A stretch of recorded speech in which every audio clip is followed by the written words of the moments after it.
Yoya gooftaan kan jaallatamtan sabni waaqayyo hundi keessan akkam jirtu nagaa keessan ani obboleessa keessan daandii eebbaadha.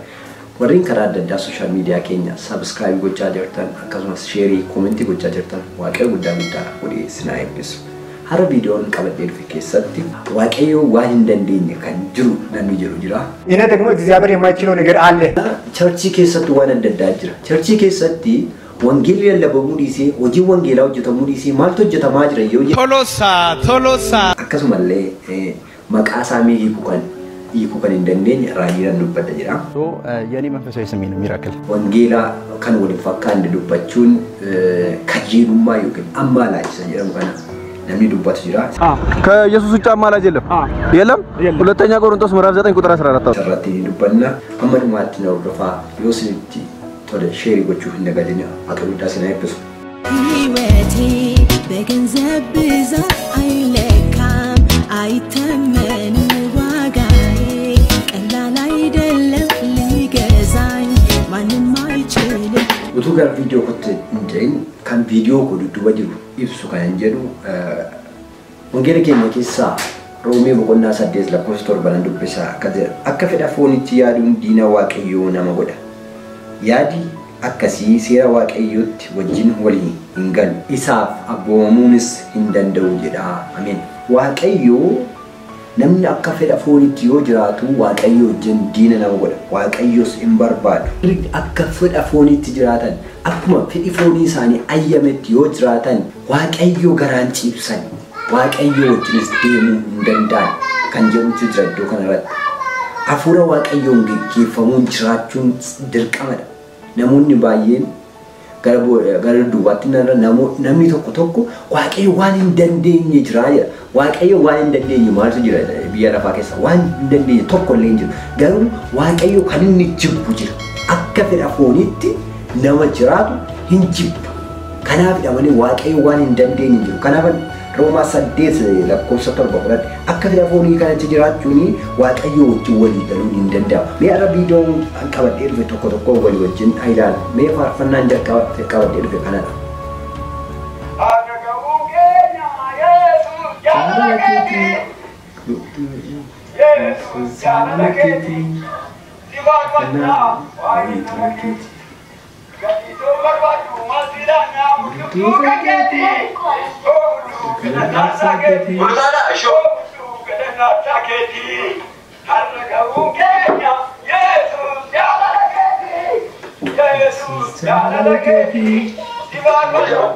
Abbaa keenya faarfannaa torbee kana baay'ee namatti toludha. Har'a ga'uun keenya gooftaa jaallatee waaqayyo guddaa godhee isaan eebbisu gaacimaa nu dabarsanii abbaan keenya kun. Har'a ga'uun keenya tokkoon keenya yoo filatan ani yoo filatan obboloota warra viidiyoo kana ilaaltan yoo filatan akka fedha waaqayyootti jiraanne malee namni nu balleessuuf haalli nu balleessuuf wantoonni adda addaa nama balleessuuf yaadii adda addaa bornoo adda addaa nama jiraatu garuu akka fedha keenyaatti ta'e akka fedha gooftaa keenya Yesuus Kiristoositti waan jiraanneef waaqayyoof galanni guddaa haa ta'u. Har'as boris kan jiraan fedha keenyaan osoo hin ta'in fedha gooftaa keenya Yesuus Kiristoosiin jechuun barbaada. Waaqayyo guddaa godhee isaan eebbisa. Abbaa keenya kana. Viidiyoo lammaffaatti kan yeroo ce'ummoo mee namicha kana walii wajjin ilaalu.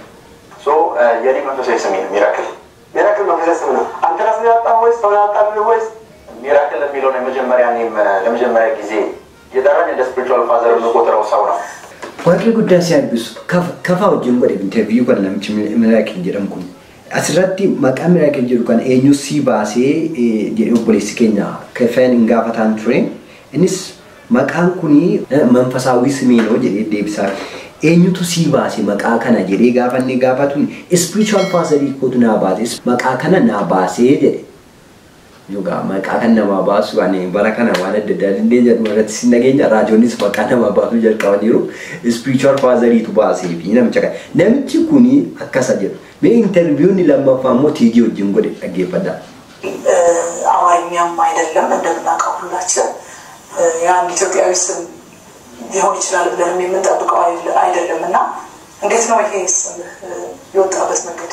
ያው ብዙ ኢንተርቪውስ ላይ ሞኒ ቸርች ፕሮግራምስ ላይ ስሜን አስመልክቶ ብዙ ነገሮች አለው ስም የአንድ ነገር ደስን የመወሰን አቅም አለው ብዬ ስለማምን ካምፓስ ሶስተኛ ዓመት ተማሪ ከሆንኩበት ሰዓት ጀምሮ ነው ሚራክል የሚለውን ስም መጠቀም የጀመርኩት እንጂ ትክክለኛ የመዝገብ ስሜ ሚካኤል ነው። የራሴ የሆነ ሪዝን አለው የምጠቀምበት እንትን የምልበት ለመስማት እንችላለን። ካምፓስ ሶስተኛ ዓመት ተማሪ ያለው በምጸልይበት ታይም ላይ መንፈስ ቅዱስ አይኔን ከፍቶት አንድ እየተገለጠልኝ መልአክ ነበርና የመልአኩ ስም ሚራክል ነበረ። አብሮ የሚያገለግል መልአክ ነው ስላለኝ from that moment ጀምሮ የመልአኩን ስም መጠቀም ጀመርኩት።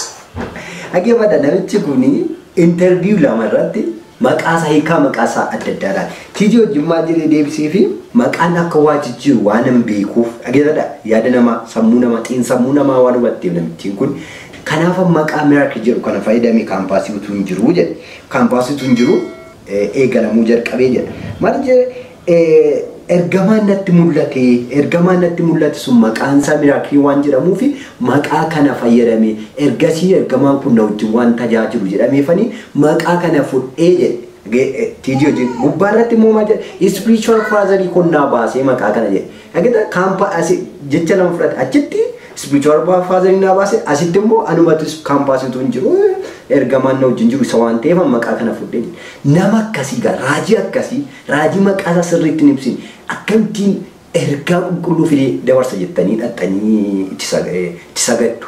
Mara kana itti sagaduu ta'e malee raajotatti dhuguma dubbii waaqayyoo ta'an nutti himu jechuun sobadha. Dhuguma dhaxxanii dhaggeeffattu dubbii waaqayyoo hin dubbatu. Nama akkasiifaa bukkeedhattu. Nama akkasiifaa bira uurama. Garuu dubbii sagalee warra barsiisan nama wajjin ta'an tokko namni dhaggeeffatu hin jiru. Kanaaf yoo deebi'a. Nama akkasiirraas ofii gadhaa jechuun barbaada. Namni kun yeroo baay'ee rootarii jedhaa hiikaa qoxirrii rootarii sistanii maa barreessiniin baay'isaa minaamin kan jedhu of keessaa qaba namni kun wanta akkasiin jiru kan lallabamuu qabu jireenya bara baraadha malee kan lallabamuu qabu charchii keessatti waldaa kiristaanaa keessatti kan lallabamuu qabu birrii miti akkattiin naawwadha. Kanaafiyyuu raajii arraba qabu amanuun hin cima dhuguma dhugaawaa dubbii gubbaadha dhageetu moo lafarraa dhageemoo fedha foonii isaanutti himamoo kan jedhu adda baafadhaa yeroo raajii kana mukkeedhattan. Irraa of eeggadhaa jechuun barbaada. Torban kana immoo kan sooshaal miidiyaa adda addaa irratti TikTok, Facebook, YouTube irratti kan deemaa jiru warri wangeela karaa irratti lallaban yookiin wangeela karaa adda addaa lallaban kuni insobuu waa'ee wangeelaan beekanii ammaalaad yookiin kajeelummaa isa jedhan ammaalaad wayii kajeelummaa kan jedhamu kana sirriitti ibsuu hin danda'an jedhee luqqisii waliin fakkaanne kan inni namichi tokko karaa irratti qabee wal falmuudhaan mee kana irratti mee wangeellee maal jedha mee dhaggeeffannee walitti adeeme.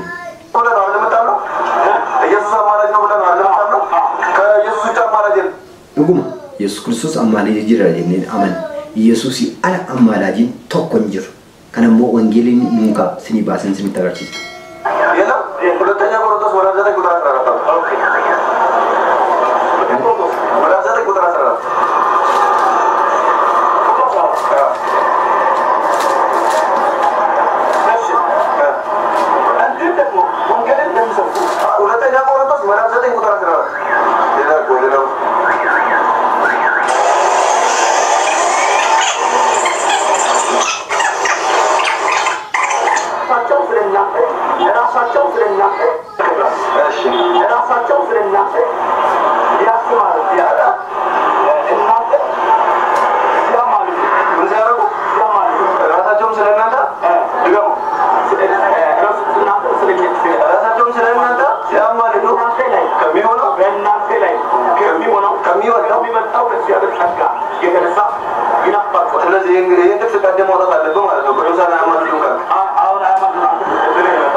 Dhaggeeffadha namichaan asuma irratti dogoggora abboonni isaanii oduu barsiisan taratti kan itti barsiisanii isa fudhatee dhufe namichi kun malee Qorontos boqonnaa sagal lakkoofsa 14 irratti kan jedhu afaan Oromoo isaatiin dubbisa maal fasaa waan jiraniif san ayyaanni Waaqayyoo isin keessa caalu adeemuuf isin nayyaada isiniif kadhachaa jiru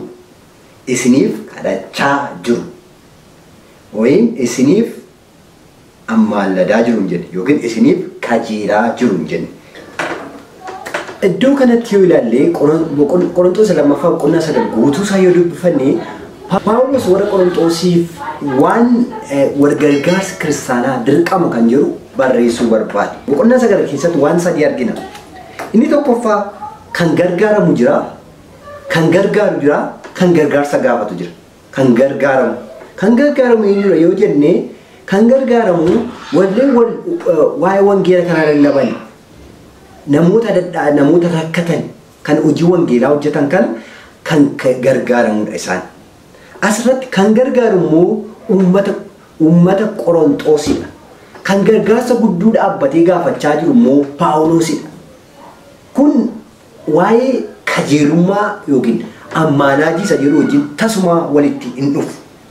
Namni kun guutummaa isaa hin dubbanne bare. Sagal lakkoofsa 4 irratti Paawulos qophaa isaa dhufaa jira miti. Warra Meqedooniyaa wajjin isaanii wajjin dhufaa jira waan ta'eef isaan gargaarsa akka godhaniif jalqaba qopheessuuf jedhee ergaa kana erge.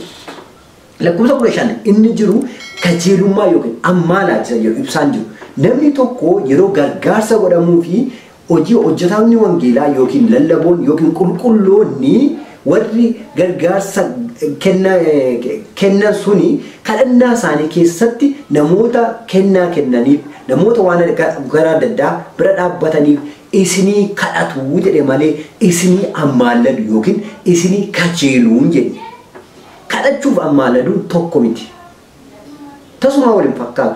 Maalli kuni namni tokko fakkeenyaaf daangiif anaaf namoota karaa adda addaa na bira dhaabbatan jiru kan hojjetanii na gorsan jiru namoonni karaa adda addaa naa kadhatan jiru isaan naa kadhatan malee naa ammaaladaa jiran Waaqayyo namoota na gargaaran namoota karaa adda addaa na wajjin dhaabbatan yeroon kadhadhu jira waldaa kiristaanaaf dargaggootaaf addunyaaf yeroo kadhannu kun hin kadhanna malee nama amaalanne miti kun kadhannaa keenya keessatti yaadannee jechuudha. Kana jedhe kadhannaa isaanii keessatti qulqulloonni kun si yaadatu jedhe malee isini ammaalladuu jedhe. Mucaan guddoo godhu isa Roomee boqonnaa 8 lakkoofsa 34 jiru hin fudhanne. Waa'ee ammaalladuu yookiin kajeelummaa kan jiru sirriitti kan ibsu. Gara biraa kan isinii qabu Isaayyaas boqonnaa 59 lakkoofsa 16 gubbaatti nuu kaa'ee jira. Kan qajeellachuudhaaf kan yaale tokkollee akka hin jirre Waaqayyo yommuu kan arge in dinqisiifate. Qajeelummaa isaanitti ni irkate. Irree isaaniitiinis mo'icha ni argate. Kan jechuun kan kajeeluuf yookiin ammaalladuuf yaale tokkollee hin jiru jedhe Isaayyaas keessatti. Yeroo kan arge Waaqayyo hin dinqisiifatee jedhe. Namichi kun isa gubbaa isa Qorontos guddaa Paawulos hin fudhadhu yoo jedhe isa Isaayyaas gubbaatti barreeffame kana waliin dha'u wangeelli wal dha'u qabaasira. Wangeelli waan ibsu inni kakuu moofaa isa kakuu haaraa jabeessa malee inni kakuu moofaa isa kakuu haaraa hin diigu. Inni kakuu haaraa moofaa keessatti kaa'ee kun Isaayyaas gubbaarratti ni barreeffame namni kajeelu yookiin namni ammaarratti tokkollee hin jiru jedhe. Achi dhaqee inni Paawulos keessa jedhamu gargaarsa kiristaanonni walii qabu jedha kan inni kaa'e. Kanaafiyyuu akkatti hubadhaa oduu durii abboonni keessan sirriitti himan isaati wangeelicha taate dubbisaa. Malee oduu durii isa abboonni keessan akka kanaatti sitti himan. Nama fakkeenyaaf oduu durii akkasii jira abboonni isaanii kan itti himan beela walii dhaggeeffatan oduu durii isaanii. ሌላ አክራሪው የቀን ገዢዎች መከራት የሆነው ፕሮቴስታንት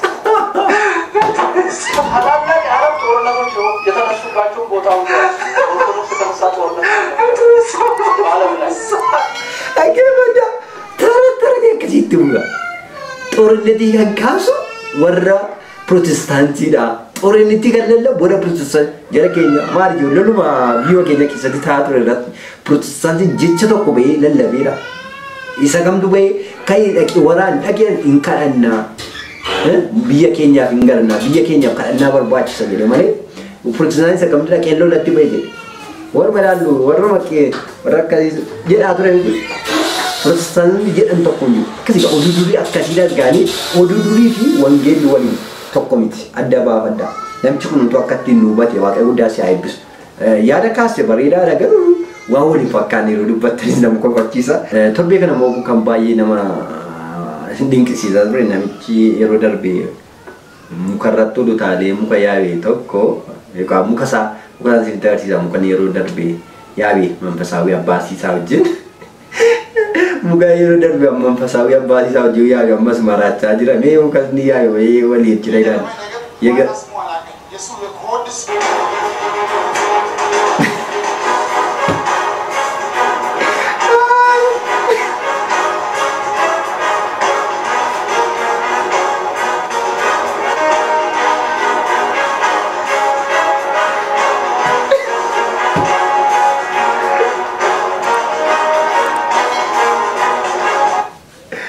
Why kana dubbachuu barbaade miti namicha akkasii mukana yaabu ol ta'u kana manfasaawii abbaatii isaa koodisumii isaa midhaan isaa yeroo dubbatu hin argina.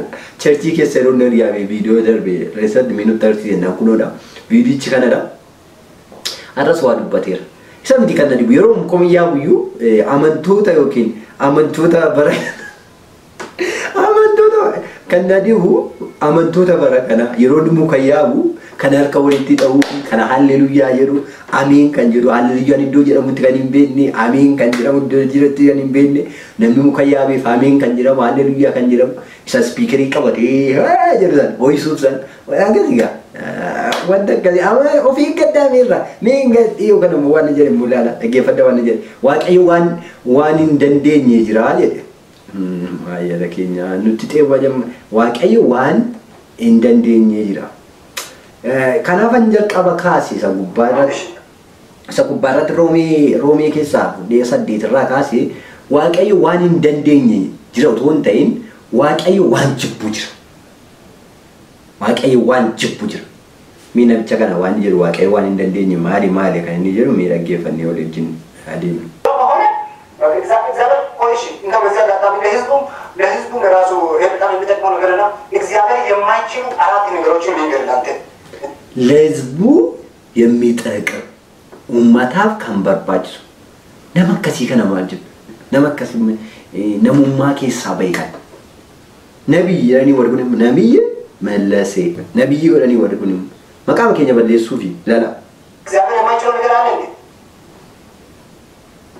እንጋበታ እግዚአብሔር የማይችለው ነገር አለ እሺ ከከባለ አይደለ ይሄ ደግሞ እግዚአብሔር የማይችለው ነገር አለ ቢዜ ዛሬ ደግሞ ሌላ አነጋጋሪ ጀምርቻለሁ እግዚአብሔር የማይችለው ምንድን ነው ብለህ ጠይቀኝ እሺ ስለዚህ ለዛ ነው እርግጠኛ ሆኜ ከእግዚአብሔር ጋር ሁሉ ጊዜ የሚጋጨው ለዛ ነው አንደኛ እግዚአብሔር የማይችለው ነገር ምንድን ነው ካልክ በደንብ ስማ አሁን የምትመለከቱ ሰዎች በደንብ ስማ አንደኛ እግዚአብሔር የማይችለው ነገር ምንድን ነው ካላችሁ መጽሐፍ ቅዱስ ጥቅስም አለ ጥቅስም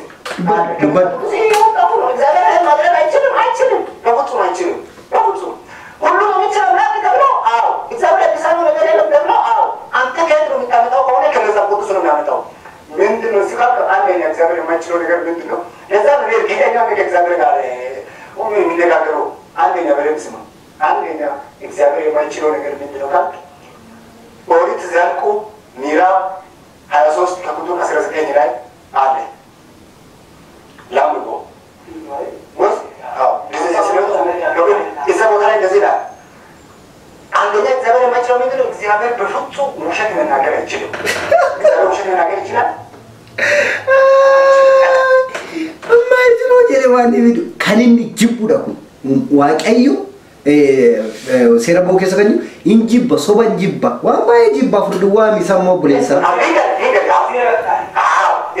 እንደደውቶ እንጂባኩ ስለዚህ ውሸት የማይናገረው እግዚአብሔር ሁለት በፍጹም መናገር እንደማይችል እግዚአብሔር የተናገረው ሁሉ እውነት ስለሆነ እንደዛ አይ ከና ጉቱማ ሰረገፈቹ ሲንበርባል ጉቱ ሳይኖር ዋቀዮ ዋን ጂቡ ደ ዋቀዮ ዋን ባይ ጂባ ሀጡማን ጃለቱ ጩቡን ጃለቱ ሶባን ጃለቱ ፍሪ ሶባን አምራቲ ፈረዱን ጃለቱ ዋን ባይ ጅራ ዋቀዮ ከነን ጅቡ ደማኔ hindendoomit waaqayyo hanunda danda garu waan jibbu jira kanaaf fedha foonii keenya waaqayyo fedha foonii keenya gaafa geggeeffamu iyyuu roobee boqonnaa 8 gubbaatti nuuf hin jaallatu hin jibba.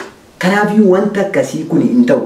Mee መንፈሳዊ አባቴን ሳከብት ራጂ ደበርሳ መንፈሳዊ አባት ነው ወጣ መንፈሳዊ አባት ይሳ እድጋ ከብድ ደበርስ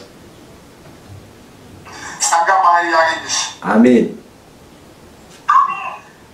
አሁን ጌታ እንዲያለ የፈውስ ጸጋ ጌታ ሲናገር ለኢንቨስተር ጌታ እንዲያለ እሺ እናትሽ ሞታ በቸዘና ራን ሞተችም መንፈሳዊ አባቴን ሳከስ ነመፋያ ከነመጨስ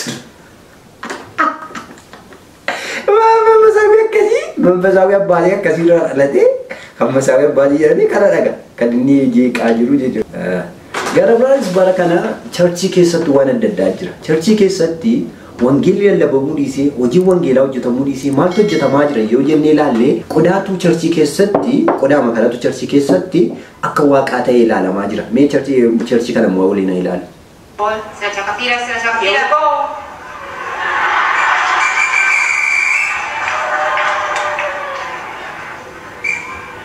Time for the ball. Saya Shapira, kakaknya Shapira. Go! Here we go.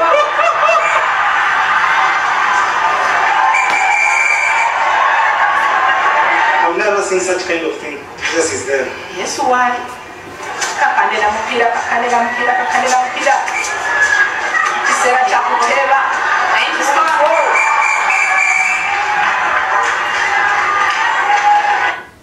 Kanaga jara Kenya churchin iddo wangel itilallaba udisami kubba milla tawleni time for the ball yero kwasi balakal jira mukesa jira churchin baratti wangelu motumma waaqayyo lallaba moton tay baratti kwasin mana kwasi tare stadium tare namna jiru kuni ani biiko amana kuni amma makka boyyon famufi jara Kenya Mana amana kun harka walitti dhawu mana amana kun ameen jedhu mana amana kun kolfu ugaa isaan caalaa kan balleessaa jiru anadha isinidha gaafa isaan jajjabeessinu gaafa isaaniif iddoo laannu kan inni mootummaa waaqayyo lallabu dhiisee yaada mataa isaanii lallabaa jira cherchiin kubbaa miilaa isteediyeemii taate kunuunsa kana bukkeetti kun gabaabaadha maal akka ta'e kun wangeelli waaqayyo lallabu mootummaa waaqayyo dubbatamaa jiru kaawwanti maal hojjetan jiru Kwasi yokin kubbaa miillaa sarratti maal godhe digimtii isa jedhamu digimtii hojjechiifate kanuma dhabqa digimtii hojjechiifate nama kukuffisa kun waan qallaadha raajoonni akkasii kanaafi wanta akkasii yoo dhiisanu yoo dhabu dhiisan charchiin akkas ammana geessetti jechuu barbaadeedha Afrikaa keessatti waan hojjetamaa jiru baay'ee nama jibbisiisa waaqayyo isaanii fadhiisuu jechuun barbaada maqaa jijjiiruun himmi charchii kana Itoophiyaa keessatti mul'ata meecha kana dhaggeeffadha Tolosa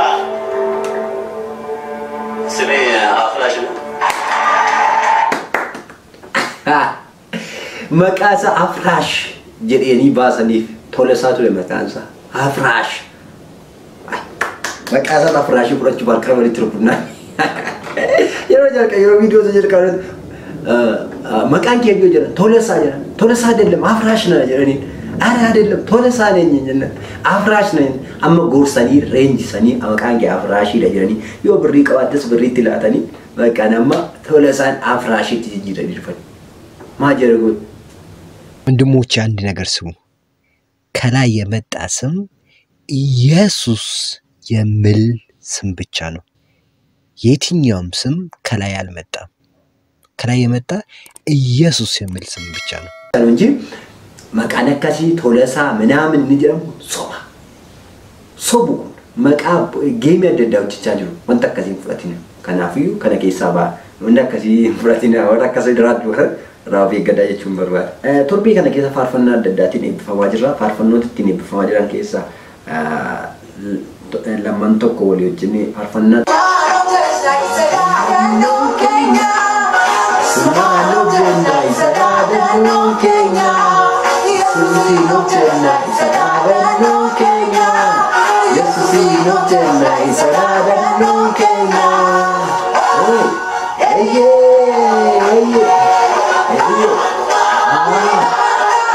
Una waka Kenya Yamana Hey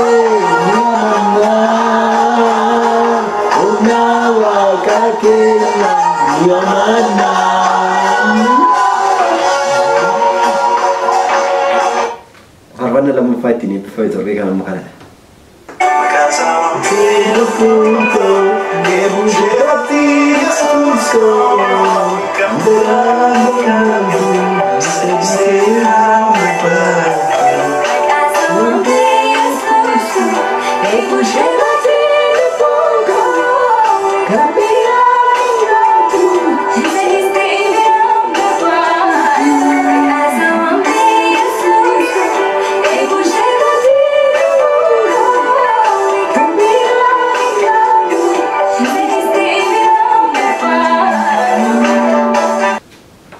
Karena bayi-bayi ini performa terbang karena lamani YouTube sandra lagi fanda wakai gudang kudis na episode yang performa amat terbang gani agak Waaqayyo tol fudhadhaa eebbas fudhadhaa Waaqayyo sinaa eebbisu sinaa eegus Waaqayyo fuula isaa isiniif haa ibsu isinitti araaramus Waaqayyo fuula isaa gara keessanitti haa deebisu nagaa isaas isiniif haa kennu maqaa Waaqayyo Abbaat kan Ilmaat kan Hafuura Qulqulluuttis Waaqayyo tokko Amen.